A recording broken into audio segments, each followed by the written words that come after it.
The Wind in the Willows, Chapter 4, Mr. Badger. They waited patiently for what seemed a very long time, stamping in the snow to keep their feet warm. At last they heard the sound of slow shuffling footsteps approaching the door from the inside. It seemed, as the mole remarked to the rat, like someone walking in carpet slippers that were too large for him and down at heel, which was intelligent of Mole because that was exactly what it was. There was the noise of a bolt shot back, and the door opened a few inches, enough to show a long snout and a pair of sleepy, blinking eyes. "Now, the very next time this happens," said a gruff and suspicious voice, "I shall be exceedingly angry. Who is it this time?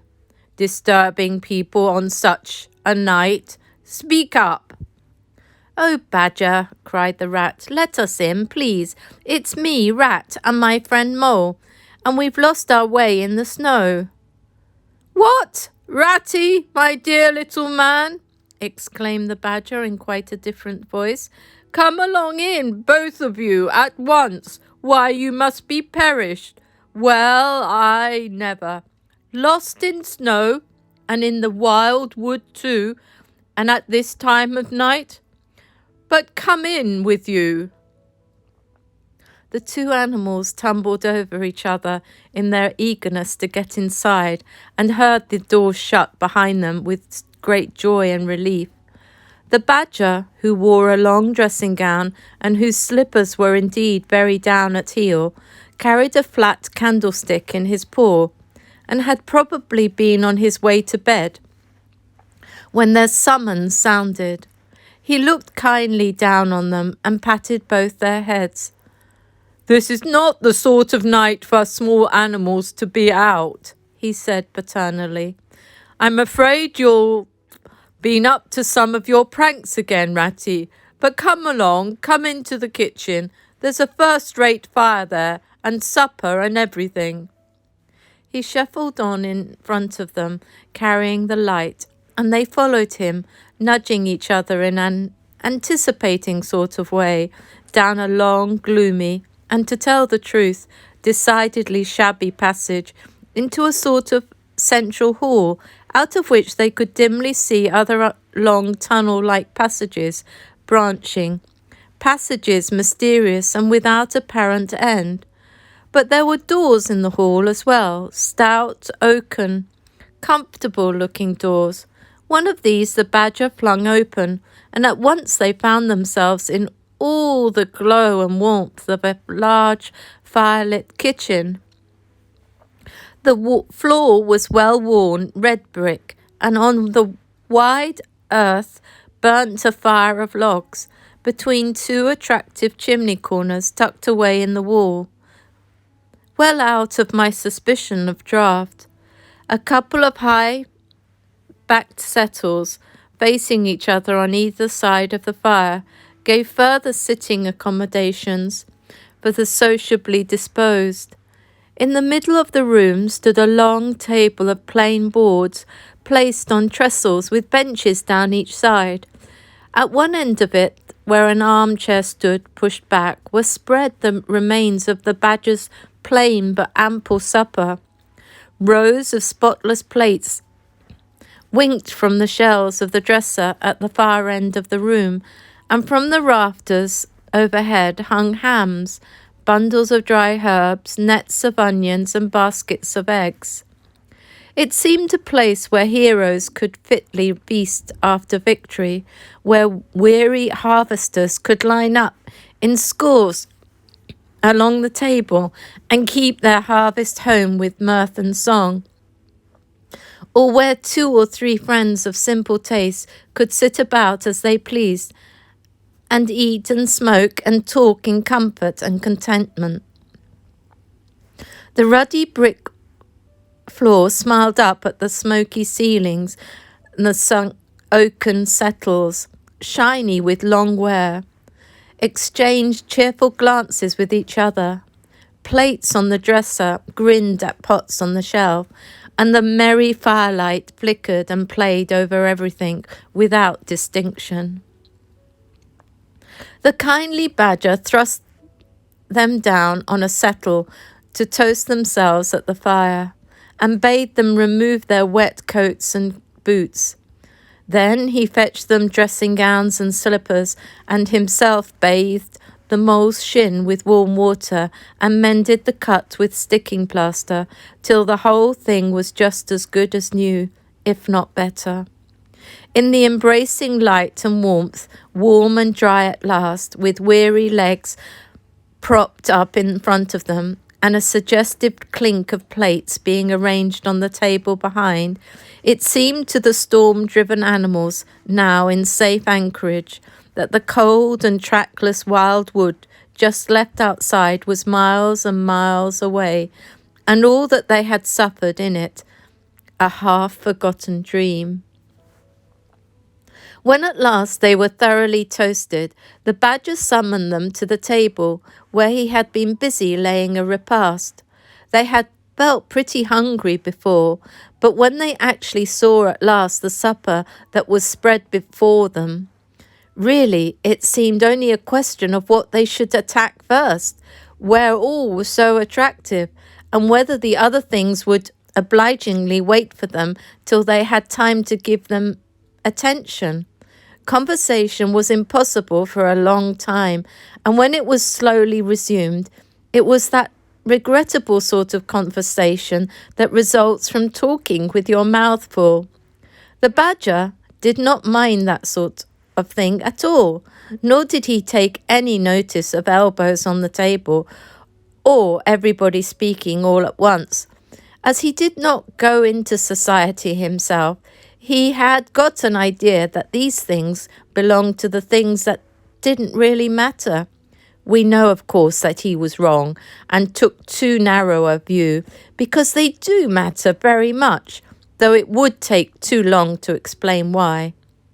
He sat in his armchair at the head of the table and nodded gravely at intervals as the animals told their story.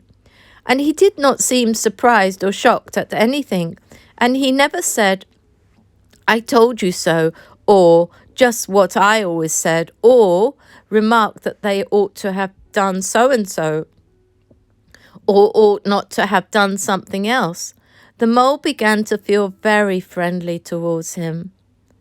When supper was really finished at last, and each animal felt that his skin was now as tight as was decently safe, and that by this time he didn't care a hang for anybody or anything, they gathered round the glowing embers of the great wood fire and thought how jolly it was to be sitting up so late and so independent and so full. And after they had chatted for a time about things in general, the badger said heartily, "Now then, tell us the news from your part of the world. How's old Toad going on?" "Oh, from bad to worse," said the rat gravely, while the mole, cocked up on a settle and basking in the firelight, his heels higher than his head, tried to look properly mournful. "Another smash-up only last week, and a bad one. You see, he will insist on driving himself, and he's hopelessly incapable. If he'd only employ a decent, steady, well-trained animal, pay him good wages, and leave everything to him, he'd get on all right. But no, he's convinced he's a heaven-born driver, and nobody can teach him anything, and all the rest follows." "How many has he had?" inquired the badger gloomily. "Smashes or machines?" asked the rat. "Oh, well, after all, it's the same thing with Toad. This is the 7th. As for the others, you know, that coach house of his, well, it's piled up, literally piled up to the roof with fragments of motor cars, none of them bigger than your hat. That accounts for the other 6, so far as they can be accounted for." "He's been in hospital 3 times, put in the mole, And as for the fines he's had to pay, it's simply awful to think of. Yes, and that's part of the trouble, continued the rat. Toad's rich, we all know, but he's not a millionaire, and he's a hopelessly bad driver, and quite regardless of law and order. Killed or ruined, it's got to be one of the two things. Sooner or later, Badger, we're his friends. Oughtn't we to do something? The Badger went through a bit of hard thinking. Now, look here, he said at last, rather severely. Of course you know I can't do anything now. His two friends assented, quite understanding his point. No animal, according to the rules of animal etiquette, is ever expected to do anything strenuous or heroic or even moderately active during the off-season of winter. All are sleepy, some actually asleep. All the weather-bound, more or less, and all are resting from arduous days and nights, during which every muscle in them has been severely tested and every energy kept at full stretch.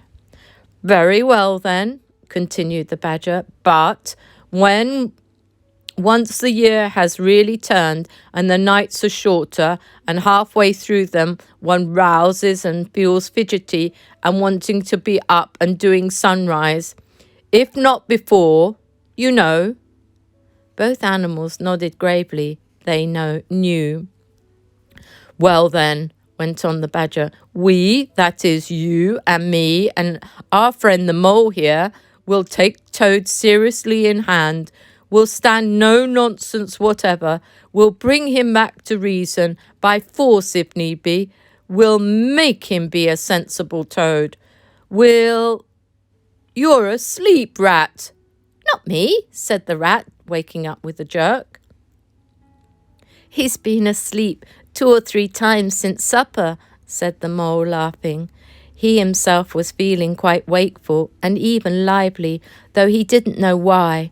The reason was, of course, that he, being naturally an underground animal by birth and breeding, the situation of Badger's house exactly suited him and made him feel at home, while the Rat, who slept every night in a bedroom, the windows of which open on a breezy river, naturally felt the atmosphere and still and oppressive. Well, it's time we were all in bed, said the Badger, getting up and fetching flat candlesticks. Come along, you two, and I'll show you your quarters. And take your time tomorrow morning. Breakfast at any hour you please. He conducted the 2 animals to a long room that seemed half bedchamber and half loft. The Badger's winter stores, which indeed were visible everywhere, took up half the room. Piles of apples, turnips and potatoes, baskets full of nuts and jars of honey. But the 2 little white beds on the remainder of the floor looked soft and inviting, and the linen on them, though coarse, was clean and smelt beautifully of lavender. And the Mole and the Water Rat, shaking off their garments in some 30 seconds, tumbled in between the sheets in great joy and contentment. In accordance with the kindly Badger's injunctions, the 2 tired animals came down to breakfast very late next morning and found a bright fire burning in the kitchen and 2 young hedgehogs sitting on the bench at the table, eating oatmeal porridge out of wooden bowls. The hedgehogs dropped their spoons, rose to their feet, and ducked their heads respectfully as the 2 entered. There, sit down, said Rat pleasantly, and go on with your porridge. Where have you youngsters come from? Lost your way in the snow, I suppose? Yes, please, sir, said the elder of the 2 hedgehogs respectfully. Me and little Billy here. We was trying to find our way to school. Mother would have us go, but was the weather ever so, and of course we lost ourselves, sir, and Billy, he got frightened and took and cried, being young and faint-hearted, and at last we happened up against Mr. Badger's back door, and made so bold as to knock, sir, for Mr. Badger, he's a kind-hearted gentleman, as everyone knows." "I understand," said the rat, cutting himself some rashers from a side of bacon, while the mole dropped some eggs into a saucepan. "And what's the weather like outside? You needn't sir me quite so much," he added. "Oh, terrible bad, sir. Terrible deep the snow is," said the hedgehog. "No getting out for the likes of you gentlemen today." "Where's the badger?" inquired the mole as he warmed the coffee pot before the fire. "The master's gone into his study, sir," replied the hedgehog, "and he said as how he was going to be particular busy this morning, and on no account was he to be disturbed." This explanation, of course, was thoroughly understood by everyone. The fact is, as already set forth, when you live a life of intense activity for 6 months in the year and of comparative or actual somnolence for the other 6, during the latter period you cannot be continually pleading sleepiness when there are people about or things to be done. The excuse gets monotonous. The animals well knew that Badger, having eaten a hearty breakfast, had retired to his study and settled himself in an armchair with his legs up on another and a red cotton handkerchief over his face, and was being busy in the usual way at this time of the year. The front door bell clanged loudly, and the rat, who was very greasy with buttered toast, sent Billy, the smaller hedgehog, to see who it might be. There was a sound of much stamping in the hall, and presently Billy returned in front of the otter, who threw himself on the rat with an embrace and a shout of affection greeting. "Get off!" spluttered the rat with his mouth full. "Thought I would find you here all right," said the otter cheerfully. "They were all in a great state of alarm along riverbank when I arrived this morning. Rat never been home all night, nor mole either. Something dreadful must have happened, they said, and the snow had covered up all your tracks, of course, but I knew that when people were in any fix, they mostly went to Badger, or else Badger got to know of it somehow. So I came straight off here, through the wild wood and the snow. My, it was fine coming through the snow as the red sun was rising and showing against the black tree trunks. As you went along in the stillness, every now and then masses of snow slid off the branches, suddenly with a flop, making you jump and run for cover. Snow castles and snow caverns had sprung up out of nowhere in the night, and snow bridges, terraces, ramparts. I could have stayed and played with them for hours. Here and there, great branches have been torn away by the sheer weight of the snow, and robins perched and hopped on them in their perky, conceited way, just as if they had done it themselves.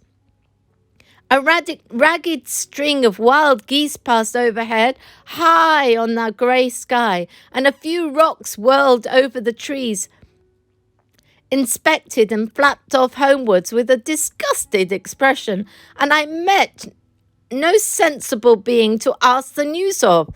About halfway across I came on a rabbit sitting on a stump, cleaning his silly face with his paws. He was a pretty scared animal when I crept up behind him and placed a heavy forepaw on his shoulder. I had to cuff his head once or twice to get any sense out of it at all. At last I managed to extract from him that mole had been seen in the wild wood last night by one of them.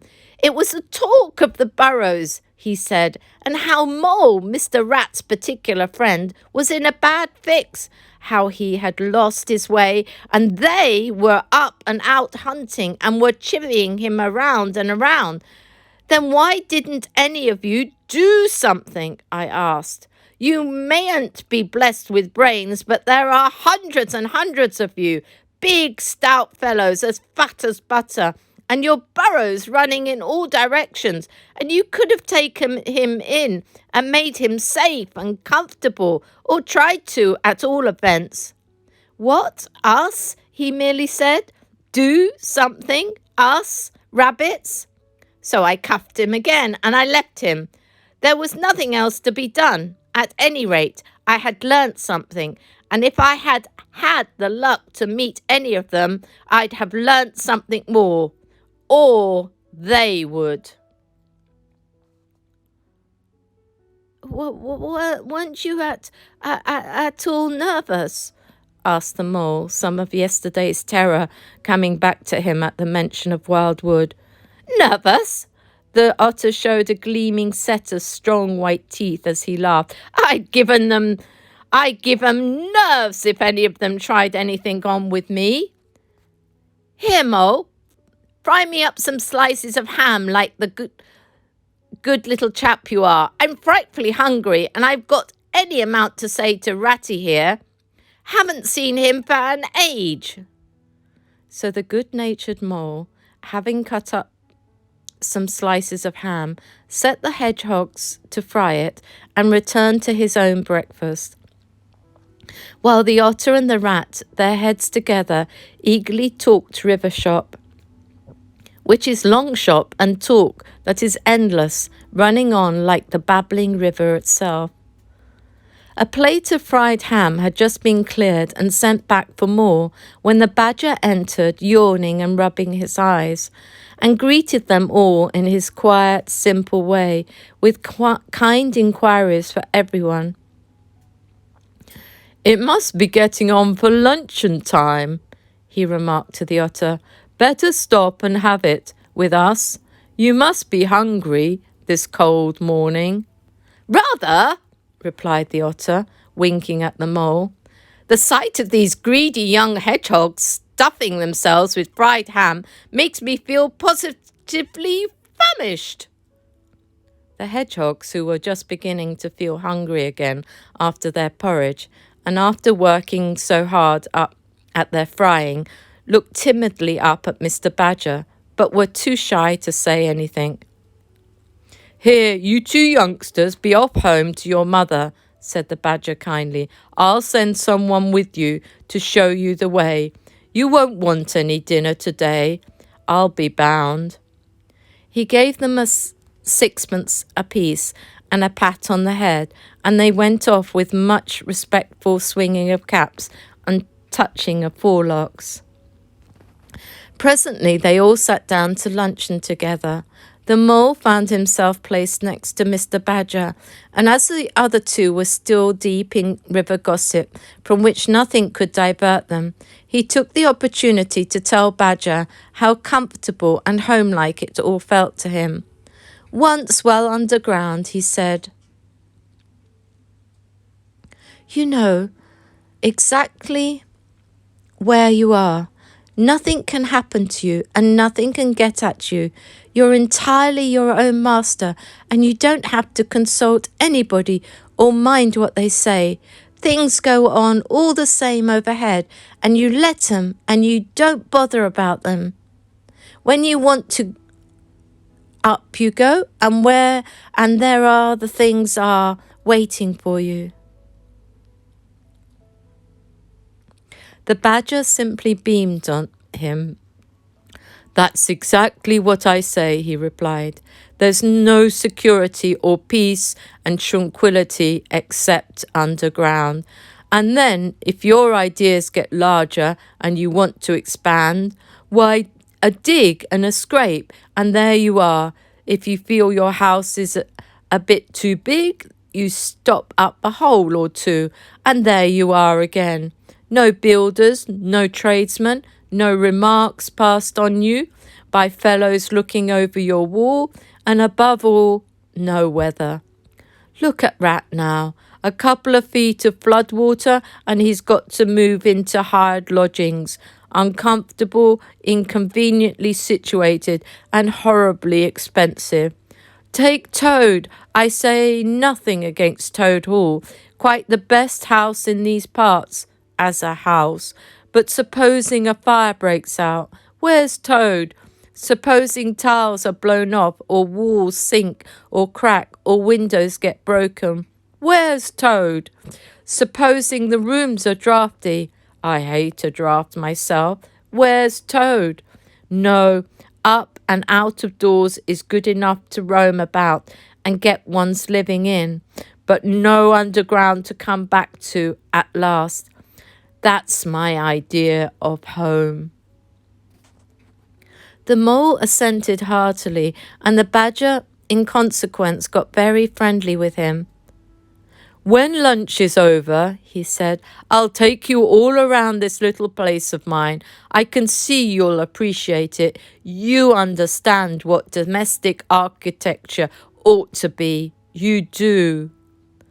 After luncheon, accordingly, when the other two had settled themselves into the chimney corner and had started a heated argument on the subject of eels, the badger lighted a lantern and bade the mole to follow him.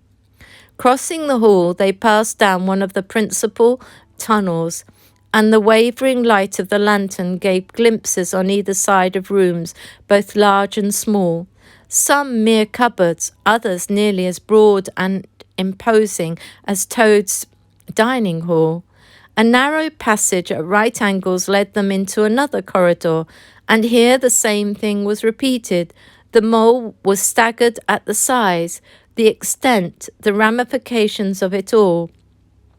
At the length of the dim passages, the solid vaultings of the crammed store chambers, the masonry everywhere, the pillars, the arches, the pavements.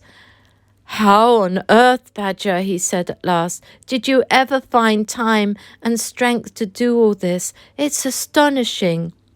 It would be astonishing indeed, said the Badger simply, if I had done it.